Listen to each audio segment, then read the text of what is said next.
Hello friends, welcome to Arya academy. आज हम वित्तीय बाजार पर चर्चा करेंगे। देखिए, वित्तीय बाजार कहने का मतलब क्या होता है, जो वित्तीय संस्थाओं की आर्थिक ज़रूरतों को पूरा करे वो क्या कहलाता है, वित्तीय बाजार कहलाता है। तो वित्तीय संस्थाओं की आर्थिक ज़रूरतों को पूरा करने वाला क्या कहलाएगा, वित्तीय बाजार कहलाएगा।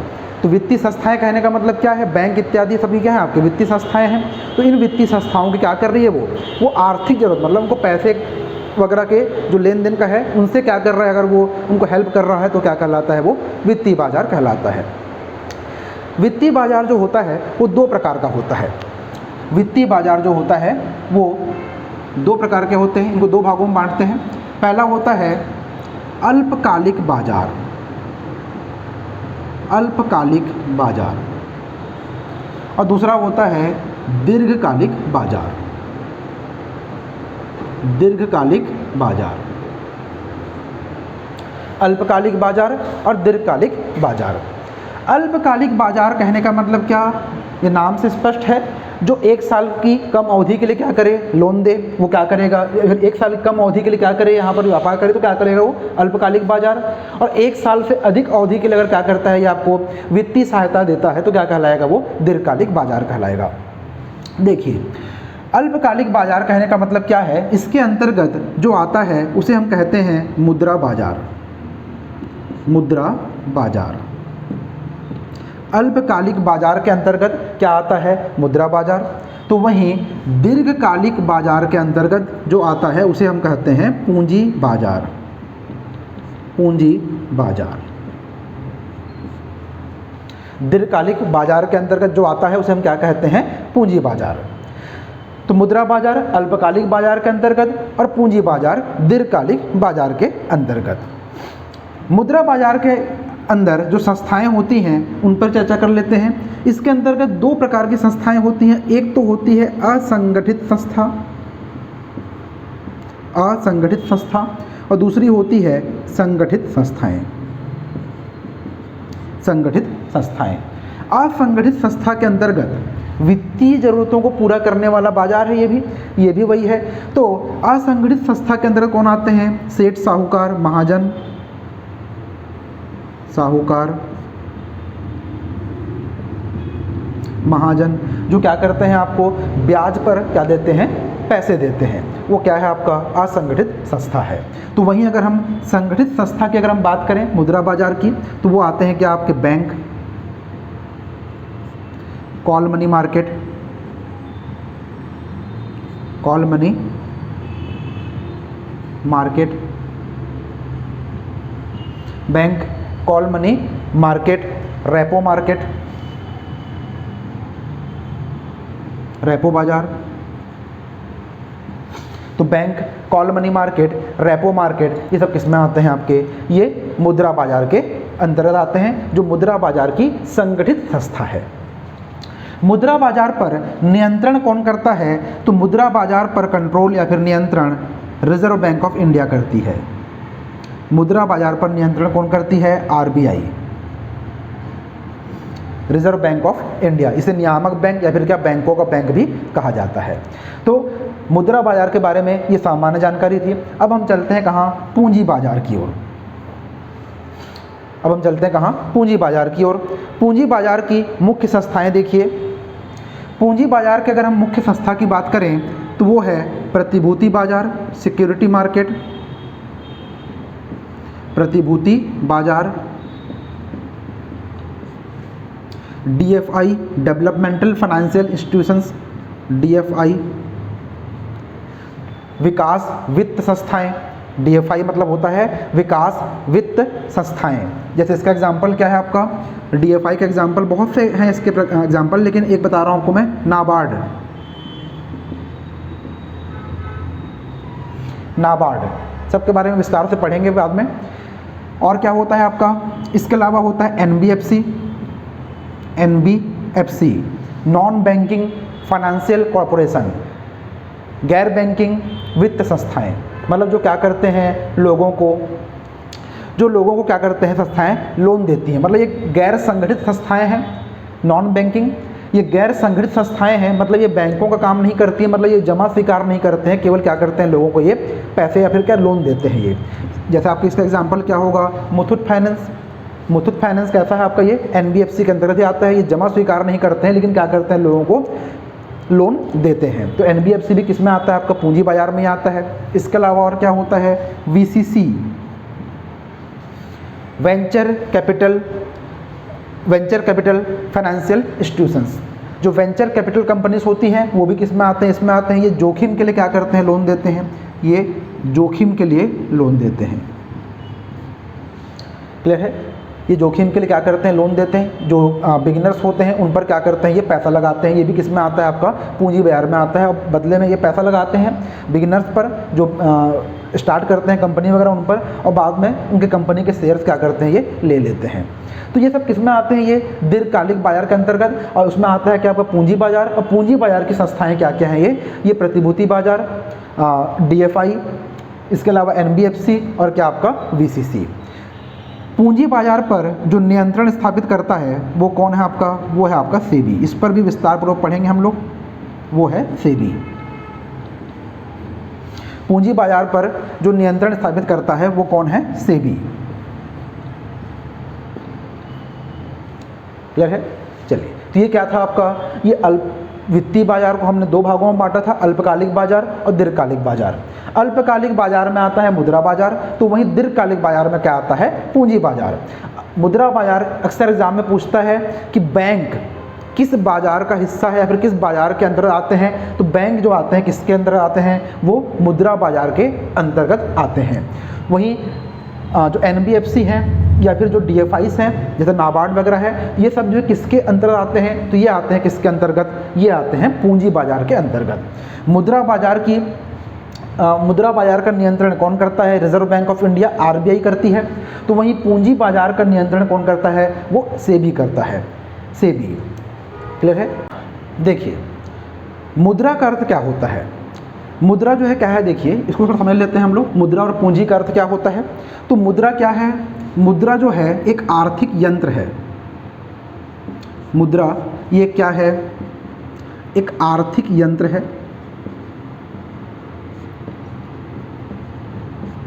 क्लियर है, तो मुद्रा एक आर्थिक यंत्र है जो क्या करता है, किसी वस्तु के मूल्य का क्या करता है, निर्धारण करता है। किसी वस्तु के मूल्य का क्या करता है, निर्धारण करता है। साथ ही किसी वस्तु के मूल्य का क्या करता है, मापन करता है। और साथ ही क्रय शक्ति को क्या करता है, बनाए रखता है। क्रय शक्ति को बनाए रखता है। तो मुद्रा एक आर्थिक यंत्र है जो क्या करता है, किसी भी वस्तु के मूल्य का निर्धारण करता है, किसी वस्तु के मूल्य का मापन भी करता है, और क्या करता है, क्रय शक्ति क्या करता है, बनाए रखता है। क्योंकि मुद्रा होगा, पैसा होगा, तभी आप क्या है, कुछ सामान आप खरीद पाएंगे। तो खरीद पा रहे हैं मतलब क्रय कर पा रहे हैं, मतलब क्या है, मुद्रा की वजह से आप क्रय कर पा रहे हैं। क्लियर है, चलिए अब इसमें आगे देखते हैं कि पूंजी का मतलब क्या होता है। जब इसी मुद्रा को हम क्या करें, इन्वेस्ट करें या फिर क्या कर दें, निवेश कर दें। जब मुद्रा को हम क्या करते हैं, निवेश करते हैं, तो ये क्या बन जाता है, ये पूंजी या फिर क्या एसेट बन जाता है, कैपिटल बन जाता है। मुद्रा का जब क्या करते हैं, हम निवेश करते हैं, तो क्या बनता है, वो पूंजी। मान लीजिए आपके पास पैसे थे और आपने क्या कर लिया, उस पैसे के बदले क्या कर लिया, आपने ज़मीन खरीद लिया। मतलब पैसे आपने क्या किया, इन्वेस्ट किया, तो वो ज़मीन आपका क्या बन जाता है, पूंजी बन जाता है। वो प्लॉट क्या बन जाता है, आपका पूंजी बन जाता है। तो मुद्रा का जब भी आप क्या करेंगे, इन्वेस्टमेंट करेंगे, निवेश करेंगे, तो वो क्या बनता है, वो बनता है पूंजी। चलिए मुद्रा पर ही चर्चा करते हैं थोड़ा अच्छे से हम, और इसको आगे बढ़ाते हैं। अगर हम मुद्रा के प्रकार को तो पढ़ेंगे ही हम, हॉट करेंसी, कोल्ड करेंसी, इन सब चीज़ों को, पर अभी थोड़ा और देखते हैं मुद्रा के जो रूप होते हैं। अगर हम मुद्रा के भौतिक रूप की बात करें, फिजिकल करेंसी की अगर हम बात करें, मुद्रा के भौतिक रूप, भौतिक रूप मतलब जो मुद्रा हम देखते हैं, नोट है, सिक्का है, ये सब हमारे क्या है, भौतिक रूप में है मुद्रा। तो मुद्रा जो है भौतिक रूप से दो रूपों में मिलती है। एक तो होता है क्या, धात्विक मुद्रा, धात्विक मुद्रा, और दूसरा होता है कागजी मुद्रा। धात्विक मुद्रा और कागजी मुद्रा। मतलब जो मुद्रा क्या होगी, धातु की बनी होगी, जैसे हमारे सिक्के वगैरह होते हैं वो क्या धात्विक मुद्रा है, पर जो नोट होता है वो क्या है आपका कागजी मुद्रा है, वो क्या है आपका कागजी मुद्रा है। 1868 में, एक डेट याद रखिएगा आप लोग, ये 1868 में क्या पारित हुआ था, 1868 में पेपर करेंसी एक्ट पारित हुआ था, पेपर करेंसी अधिनियम, पेपर करेंसी अधिनियम पारित हुआ था। 1868 में पेपर करेंसी अधिनियम पारित हुआ था। चलिए आगे देखते हैं, खर्च के आधार पर मुद्रा के प्रकार भी देख लेते हैं। खर्च के आधार पर मुद्रा के प्रकार, तो अगर हम बात करें खर्च के आधार पर मुद्रा के प्रकार की, खर्च के आधार पर मुद्रा के प्रकार, ये फिर से दो प्रकार का होता है। एक को हम कहते हैं अधिमान मुद्रा, अधिमान मुद्रा, और एक कहलाता है सांकेतिक मुद्रा। अधिमान मुद्रा और सांकेतिक मुद्रा। अब देखिए यहाँ पर अधिमान मुद्रा कहने का मतलब क्या है, जहाँ पर face value is equal to internal value हो, वो क्या कहलाएगा, अधिमान मुद्रा। बता रहा हूँ फेस वैल्यू मतलब क्या होता है, इंटरनल वैल्यू मतलब क्या होता है। और सांकेतिक मुद्रा कहने का मतलब क्या होगा, जहाँ पर face value is greater than internal value. अब देखिए फेस वैल्यू कहने का मतलब क्या होता है, फेस वैल्यू मतलब आप जैसे कोई भी नोट या फिर सिक्के को देखते हैं, तो मान लीजिए ये कोई भी क्या है, एक नोट है, इस नोट में अगर 100 रुपये लिखा है, इस नोट में अगर क्या लिखा है, 100 रुपये लिखा है, मतलब ये क्या है, जो बाहर हमको दिख रहा है 100 रुपये, ये क्या है इसका फेस वैल्यू, ये क्या है इसका फेस वैल्यू। इंटरनल वैल्यू मतलब क्या होगा, इस नोट या फिर सिक्के के अंदर किस मात्रा में धातु लगा हुआ है, वो क्या कहलाएगा, इंटरनल वैल्यू। तो मान लीजिए क्या होता है, अधिमान मुद्रा किसको कहेंगे, जहाँ पर फेस वैल्यू क्या होगा और इंटरनल वैल्यू दोनों क्या होंगे, बराबर होंगे। मान लीजिए 100 रुपये लिखा है, तो 100 रुपये के बराबर अगर धातु उसके अंदर होगा, कोई भी सोना या फिर चांदी, तो वो क्या कहलाएगा आपका अधिमान मुद्रा। क्लियर है। तो 100 रुपये के बराबर अगर क्या होगा, उसके अंदर कोई धातु अगर लगा हुआ है, तो वो क्या कहलाएगा आपका अधिमान मुद्रा कहलाएगा। लेकिन सांकेतिक मुद्रा मतलब क्या होता है आपका, जहाँ पर फेस वैल्यू ज़्यादा होता है किससे, इंटरनल वैल्यू से। तो आपको सामने क्या है 100 रुपये दिख रहा है, लेकिन अंदर जो है 100 रुपये के बराबर क्या है, कोई भी धातु वहाँ पर नहीं लगी हुई है, कोई भी सोना या चांदी का इस्तेमाल जो है 100 रुपये के बराबर नहीं किया गया है। जो वर्तमान में हम नोट यूज़ करते हैं वो क्या है आपका सांकेतिक मुद्रा ही होता है, जहाँ पर क्या है सामने जो है वैल्यू क्या है 100 रुपये, 200 रुपये, 2000 रुपये के नोट आपके आते हैं, तो उनके बराबर क्या है सोने या फिर चांदी वहाँ पर नहीं लगे रहते हैं उस नोट के अंदर में, क्योंकि वो कैसी सांकेतिक मुद्रा है। सांकेतिक मुद्रा को चलाने का प्रयास आप इतिहास में ही पढ़ते हैं, मोहम्मद बिन तुगलक ने भी क्या किया था, सांकेतिक मुद्रा चलाने का प्रयास किया था, लेकिन वो क्या रहे थे, असफल रहे थे। देखिए अधिमान मुद्रा जो है, चूंकि अधिमान मुद्रा में क्या है, जो सामने फेस वैल्यू है, मान लीजिए 100 रुपये लिखा है, तो 100 रुपये के बराबर जो है सोने या चांदी का इसके अंदर इस्तेमाल किया गया है, तो ये मुद्रा जो है जाली नहीं हो सकती है, ये मुद्रा जो है जाली नहीं होती है, तो फेक करेंसी नहीं बन पाता है अधिमान मुद्रा अगर यूज़ करते हैं। तो सांकेतिक मुद्रा में एक समस्या आती है कि इसमें जो है फेक करेंसी बन सकती है, जाली बन सकती है, जाली ये बन सकती है, इसलिए इस पर कठोर नियंत्रण की आवश्यकता होती है, इस पर जो है कठोर नियंत्रण की आवश्यकता होती है। यहाँ पर कठोर नियंत्रण आवश्यक नहीं होता है, लेकिन यहाँ पर समस्या क्या है कि आपका जो गोल्ड रिजर्वायर है या फिर जो धातु का जो भंडार है वो यहाँ पर क्या हो जाता है, ख़त्म हो जाता है। इसलिए यही व्यवस्था लाया गया ताकि सरकार के पास क्या रहे, गोल्ड रिजर्वायर या फिर क्या जो स्वर्ण भंडार है वो क्या है, बचा रहे, सोने या चांदी के भंडार क्या रहे सरकार के पास बचे रहें। इसलिए क्या लाया गया, सांकेतिक मुद्रा लाया गया, और इस सांकेतिक मुद्रा को भारत में अभी पूरे विश्व में क्या है, अभी ये चलन में है। तो ये जाली बन सकती है, लेकिन इस पर कैसा है, इस पर कठोर नियंत्रण जो है किया जाता है। तो ये क्या था आपका अधिमान मुद्रा और क्या सांकेतिक मुद्रा, जो किसके आधार पर थे, खर्च के आधार पर थे। अब देखिए ये एक और याद रख लिया आप लोग, 1839 में क्या लाया गया था, gold and silver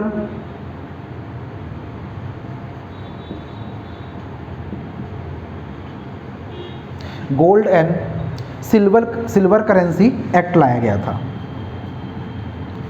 gold and silver currency act. तो 1868 में क्या आया? Paper currency act. और 1839 में क्या आया था? Gold and silver currency act आया था। ये दो सन आप याद रखिएगा, 1868 का और 1839 का। 1868 में क्या था आपका? Paper currency. और 1839 में क्या था? Gold and silver currency.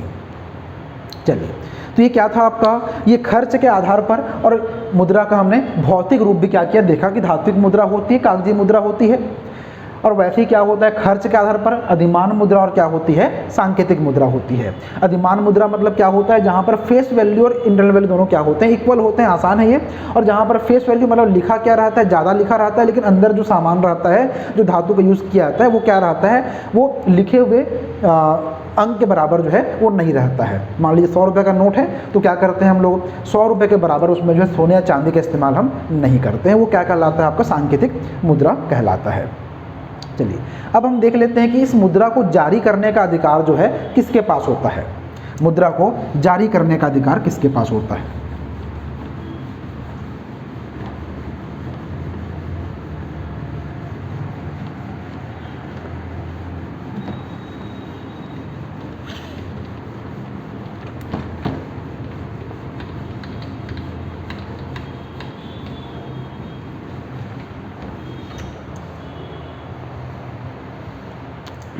देखिए, मुद्रा को जारी करने का अधिकार, मुद्रा को जारी करने का अधिकार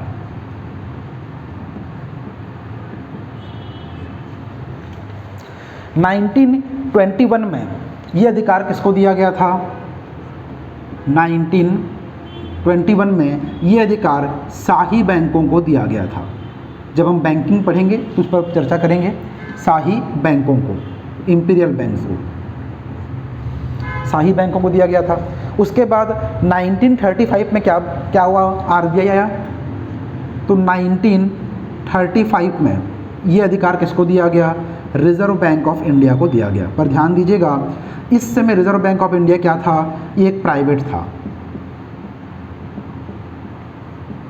ये क्या था? प्राइवेट बैंक था, ये निजी था। और इसके बाद 1949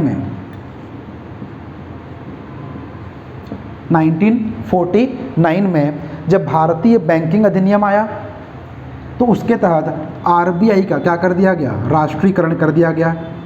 आरबीआई का क्या कर दिया गया? राष्ट्रीयकरण।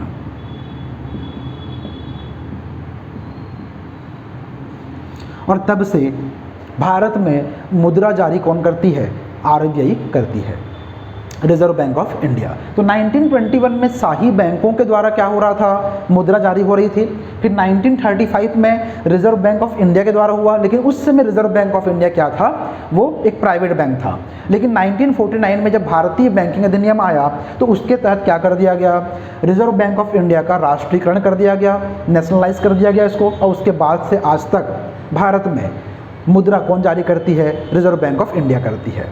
तो रिजर्व बैंक ऑफ इंडिया जो है वो 2 रुपये से लेकर के आगे, अब जितना भी नोट, आजकल 2000 के नोट भी आते हैं, तो 2 रुपये से लेकर के जो है 2000 रुपये तक के नोट, और आगे जितना भी जाएगा वो, तो उतने के नोट पर क्या करता है? वो जारी कौन करता है? रिजर्व बैंक ऑफ इंडिया जारी करता है। उस पर रिजर्व बैंक ऑफ इंडिया के गवर्नर के क्या होते हैं? हस्ताक्षर होते हैं। लेकिन जो 1 रुपये का सिक्का होता है, 1 रुपये के सिक्के पर ये 1 रुपये से कौन कर सकता है? ये सरकार कर सकती है। और इस पर किसका साइन होता है? इस पर जो है वित्त सचिव का साइन होता है।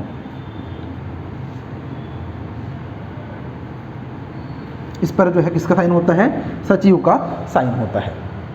तो 1 रुपये पर किसका होता है? यहाँ पर सरकार के वित्त सचिव या फिर क्या राजस्व सचिव का क्या होता है? यहाँ पर साइन होता है। लेकिन 2 रुपये से आगे तक के जितने भी नोट है, सिक्के निकलते हैं, उन पर जो है क्या होता है? किसका हस्ताक्षर होता है? रिजर्व बैंक ऑफ इंडिया के गवर्नर का होता है। तो 1 रुपये के सिक्के पर जो है रिजर्व बैंक ऑफ इंडिया के गवर्नर का हस्ताक्षर नहीं होता है, इसको आरबीआई जारी नहीं करती है। क्लियर है? बन जाएगा इतना। ये क्या था आपका? ये नोटों को या फिर किसको, मुद्रा को जारी करने का अधिकार किसे दिया गया है, इस पर भी हमने क्या कर लिया? चर्चा कर लिया। अब थोड़ा हम बात कर लेते हैं मुद्रा को जारी करने की विधियों पर। मुद्रा को जारी करने की विधियाँ। देखिए, मुद्रा को जारी करने की दो विधियां प्रचलित हैं, दोनों पर चर्चा करेंगे। जारी करने की विधियां, देखिए पहली विधि होती है PRS, इसको हम पहले यूज करते थे, PRS प्रोपोर्शनल रिजर्व सिस्टम, आनुपातिक आरक्षण, आनुपातिक आरक्षण प्रणाली। और एक होता है MRS minimum reserve system, minimum reserve system, न्यूनतम आरक्षित प्रणाली, न्यूनतम आरक्षित प्रणाली। तो यहाँ पर दो होते हैं मुद्रा को जारी करने की दो विधियां, एक होता है PRS आनुपातिक आरक्षण प्रणाली, प्रोपोर्शनल रिजर्व सिस्टम, और एक होता है MRS मिनिमम रिजर्व सिस्टम, न्यूनतम आरक्षित प्रणाली। देखिए 1935 से लेकर के 1956 तक हमने किस विधि का प्रयोग किया था? PRS विधि का प्रयोग किया था। 1935 से लेकर के 1956 तक हमने PRS विधि का प्रयोग किया, और 1956 के बाद 1956 के बाद से आज तक हम किस विधि का प्रयोग कर रहे हैं? MRS का प्रयोग कर रहे हैं। तो देखिए दोनों विधियां क्या होती हैं, ये नाम से स्पष्ट है। 1892 में एक समिति बनी थी, 1892 में, उसका नाम था हर्सिल समिति, हर्सिल समिति। 1892 में क्या बना था? एक कमेटी बना, उसका नाम था हर्सिल समिति, जिसने गोल्ड रिजर्वायर सिस्टम का गोल्ड रिजर्व सिस्टम का सुझाव दिया, जिसने गोल्ड रिजर्व सिस्टम का सुझाव दिया। उन्होंने कहा कि सरकार को क्या करना चाहिए? गोल्ड जो है क्या करना चाहिए? रिजर्व करना चाहिए। सरकार को जो है गोल्ड क्या करना चाहिए? मतलब बचा कर रखना चाहिए। ये किसने कहा था? ये हर्सिल समिति ने कहा था। इसके बाद एक और कमेटी बनी 1898 में, 1898 में फाउलर कमेटी, फाउलर समिति, फाउलर समिति। तो इस फाउलर समिति ने भी क्या कहा? यही इनका सपोर्ट किया, किसका? हर्सिल समिति का। और इसके बाद आप देखिए, इसके बाद जो है 1925 में एक कमेटी बनी जो एग्जाम में अक्सर पूछता है, Hilton young, Hilton young, Hilton young समिति। और इसी ने जो है RBI का सुझाव दिया था। इसी ने क्या किया था? रिजर्व बैंक ऑफ इंडिया बनाने का सुझाव दिया था। अब समझते हैं क्या हो रहा है यहाँ। देखिए ये अभी यूज़ नहीं करते हैं लेकिन तब भी पढ़ना पड़ेगा इसको।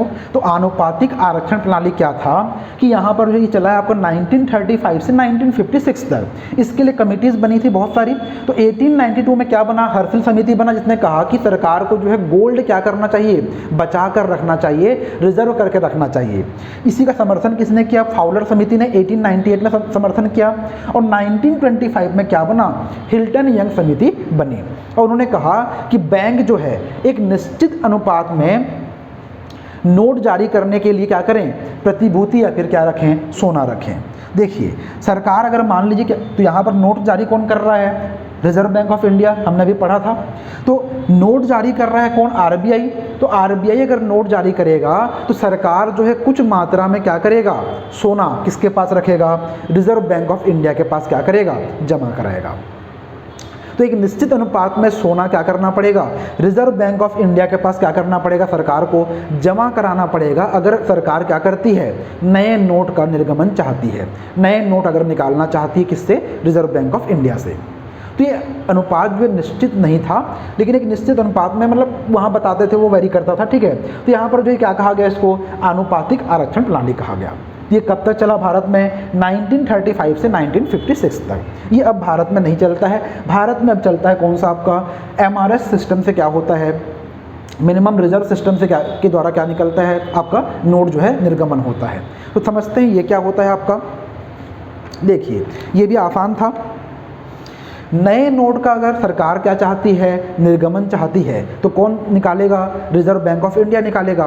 तो अगर सरकार जो है नए नोट अगर निकालना चाहती है तो रिजर्व बैंक ऑफ इंडिया के पास उसे क्या करना पड़ेगा, रिजर्व बैंक ऑफ इंडिया के पास उसे 200 करोड़ रखने पड़ेंगे।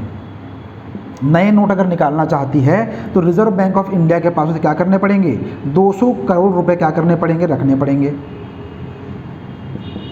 200 करोड़ रुपए। ये 200 करोड़ रुपए जो है किस प्रकार से होगा ये भी देख लीजिए। इसमें से 115 करोड़ रुपए का क्या होगा, सोना। 115 करोड़ रुपए का क्या होगा, गोल्ड होगा। और 85 करोड़ रुपए का, 115 करोड़ है ये, और ये 85 करोड़ रुपए का क्या होगा, ये हॉट करेंसी होगी। 185 करोड़ रुपए क्या होगी, हॉट करेंसी। हॉट करेंसी कहने का मतलब क्या होगा, ये कैश के फॉर्म में भी होगा, साथ ही इसमें विदेशी मुद्रा हो सकती है, और साथ ही एसडीआर। एसडीआर जो है आईएमएफ की मुद्रा है। एसडीआर किसकी मुद्रा है, आईएमएफ, इंटरनेशनल मॉनेटरी फंड, अंतर्राष्ट्रीय मुद्रा कोष जो मुद्रा जारी करती है वो उसका नाम क्या है, एसडीआर।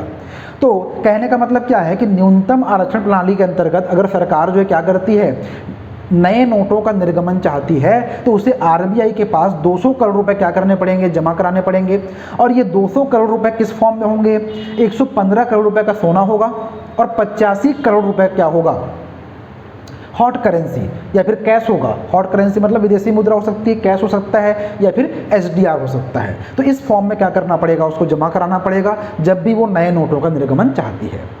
अब देखिए ऐसा क्यों करती है रिजर्व बैंक ऑफ इंडिया, जो है ऐसा क्यों करता है, इसको समझ लेते हैं हम लोग। ऐसा इसलिए करता है कि मान लीजिए कभी क्या होता है, अवमूल्यन की स्थिति आ जाती है या अर्थव्यवस्था में क्राइसिस की स्थिति आ जाती है, बैंकिंग सिस्टम अगर पूरी तरह से क्या होता है, ध्वस्त हो जाता है, तो उस स्थिति में जो है साख मतलब क्या करने के लिए, फिर दोबारा जो है बैंकों को खड़े करने के लिए, उनके साख सृजन के लिए आरबीआई के पास क्या है, पैसा का रहना क्या है, जरूरी है। तो वो दोबारा फिर से क्या कर सकती है, वो साख सृजन कर सकती है। इसके लिए क्या करता है, वो आरबीआई 200 करोड़ रुपए क्या करता है, जमा कराता है।